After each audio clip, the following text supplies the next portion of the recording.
could punish them is Liverpool. I think that defensive thing's interesting because whenever we sort of like look to review games or preview games and so on, we tend to look at it just from one side. If we're going to talk about City's defence, we can also talk about Liverpool's defence, which for the majority of the season so far has let up more chances than we've ever been used to.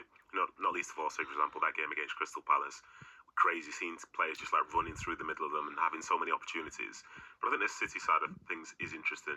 Yesterday's game, which most people, probably myself included, wrote off as an Arsenal win, it does change the conversation that little bit, because that gap all of a sudden doesn't feel almost, not necessarily untouchable, but you almost have to do it bit by bit, brick by brick as such. But this now, as I say, it feels more important. Even though it felt like an important game already, it feels more important now. And I think, Brownie, you were talking about City's record against Liverpool.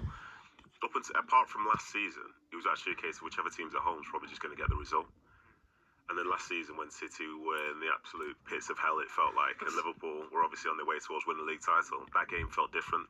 Whereas now, I think City are in a good moment. They've changed a few things in terms of how they play.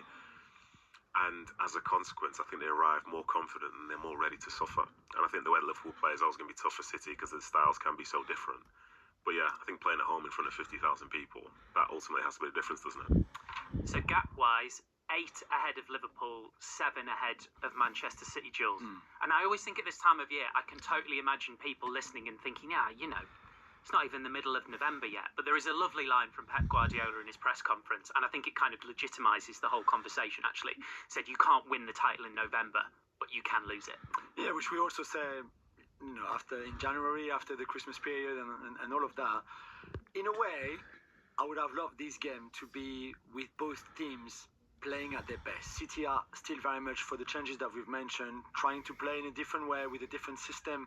We can come back to that after. And Guardiola, we're seeing an evolution in him and his football, and I think this is very good, but they're still learning it, very much so. And for Slot and Liverpool, it's a bit the same. You had all those new signings, all that money spent.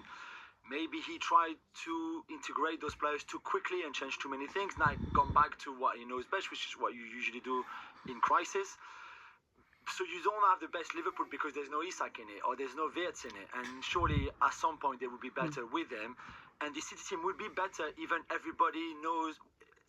This City team, will be better when everybody knows exactly what to do in this new kind of Pep philosophy. If you want more in transition, with an overload in midfield that we didn't really see before. There's a lot of variations in what he does, but still, this is early in this kind of new Pep evolution. So it's still a great game, and it will be amazing.